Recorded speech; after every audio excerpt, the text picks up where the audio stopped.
ಚಿಂತಾಮಣಿ ನಗರದ ಪ್ರವಾಸಿ ಮಂದಿರದಲ್ಲಿ ತಾಲೂಕು ವ್ಯಾಪ್ತಿಯ ಗ್ರಾಮಗಳ ಮತ್ತು ನಗರದ ಸಾರ್ವಜನಿಕರಿಂದ ಕರ್ನಾಟಕ ಲೋಕಾಯುಕ್ತ ಚಿಕ್ಕಬಳ್ಳಾಪುರ ಜಿಲ್ಲೆಯ ಅಧೀಕ್ಷಕರಿಂದ ಸಾರ್ವಜನಿಕರ ಕುಂದುಕೊರತೆಗಳ ಅಹವಾಲು ಸ್ವೀಕರಿಸುವ ಕಾರ್ಯಕ್ರಮ ಆಯೋಜಿಸಿದ್ದರು.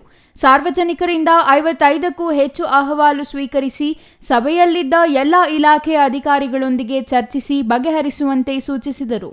ಸಾರ್ವಜನಿಕರಿಗೆ ಕಾನೂನುಬದ್ಧವಾದ ಕೆಲಸ ಮಾಡಿಕೊಡಲು ಯಾವುದೇ ಸರ್ಕಾರಿ ನೌಕರ ಅಥವಾ ಅವರ ಖಾಸಗಿ ಮಧ್ಯವರ್ತಿಗಳ ಮೂಲಕ ಲಂಚದ ಹಣಕ್ಕೆ ಬೇಡಿಕೆ ಇಟ್ಟರೆ ಅಥವಾ ವಿನಾಕಾರಣ ಕೆಲಸ ಮಾಡಿಕೊಡದೆ ವಿಳಂಬ ಮಾಡುತ್ತಿದ್ದಲ್ಲಿ ಅಂತಹ ಅಧಿಕಾರಿಗಳ ಮೊಬೈಲ್ ಫೋನ್ ರೆಕಾರ್ಡ್ ಮಾಡಿ ಸಾಕ್ಷಿ ಸಮೇತ ಇರಿಸಿ ಮಾಹಿತಿ ಗೌಪ್ಯವಾಗಿರಿಸಿ ಭ್ರಷ್ಟಾಚಾರ ಮಾಡುವ ಅಧಿಕಾರಿಗಳ ವಿರುದ್ಧ ಕಾನೂನು ಕ್ರಮ ಜರುಗಿಸಲಾಗುವುದೆಂದು ಲೋಕಾಯುಕ್ತ ಅಧಿಕಾರಿಗಳು ತಿಳಿಸಿದರು.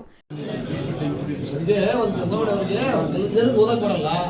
ಈ ಭಾಗದಲ್ಲಿ ಕೆಲವೊಂದು ಜನ ಬರೀ ತೆಲುಗು ಮಾತಾಡ್ತಾರೆ, ಅವರಿಗೆ ಕನ್ನಡ ಅರ್ಥ ಆಗಲ್ಲ. ಅವರಿಗೆ ತಿಳುವಳಿಕೆ ಬರುವಂತ ಭಾಷೆಯಿಂದ ಸೌಜನ್ಯದಿಂದ ಸರ್ ಹಿಂಗೆ ಅಂತ ಹೇಳಿದ್ರು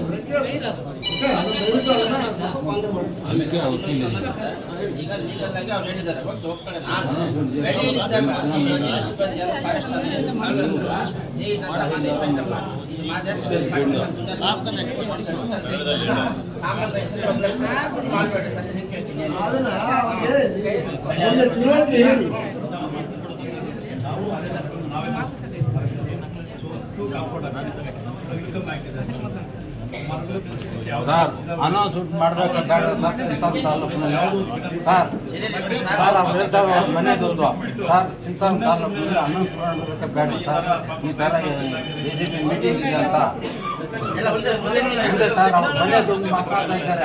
ಅವ್ರು ರೈತಂಗವ್ರು ಅವ್ರು ಇಲ್ಲಿ ನಾವು ರೈತಂಗವ್ರ ನಾವು ಚಾಲು ಆಗ್ತೀವಿ ಅವ್ರಿಗೆ ಮೊದಲು ನಾನು ಚಿಕ್ಕಬಳ್ಳಾಪುರ ನಗರದ ವಾಪಸಂದ್ರ ಬಡಾವಣೆಯಲ್ಲಿ ಲೋಕಾಯುಕ್ತ ಕಚೇರಿ ಇದ್ದು ಖುದ್ದಾಗಿ ಆಗಲಿ ಇಲ್ಲವೇ ಚಿಕ್ಕಬಳ್ಳಾಪುರ ಲೋಕಾಯುಕ್ತ ಅಧೀಕ್ಷಕ ಕಚೇರಿ ದೂರವಾಣಿ ಸಂಖ್ಯೆ 081562951593, ಲೋಕಾಯುಕ್ತ ಇನ್ಸ್ಪೆಕ್ಟರ್ ಮೊಬೈಲ್ ಸಂಖ್ಯೆ 9364062650, 9364062651 ಕರೆ ಮಾಡಿ ತಿಳಿಸಿದರೆ ಮಾಹಿತಿ ಗೌಪ್ಯವಾಗಿ ಇರಿಸಲಾಗುತ್ತದೆ ಎಂದು ತಿಳಿಸಿದರು.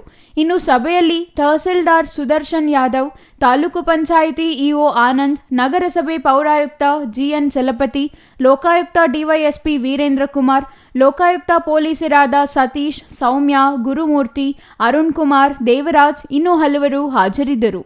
GL Shankar, CTV news, Chintamani.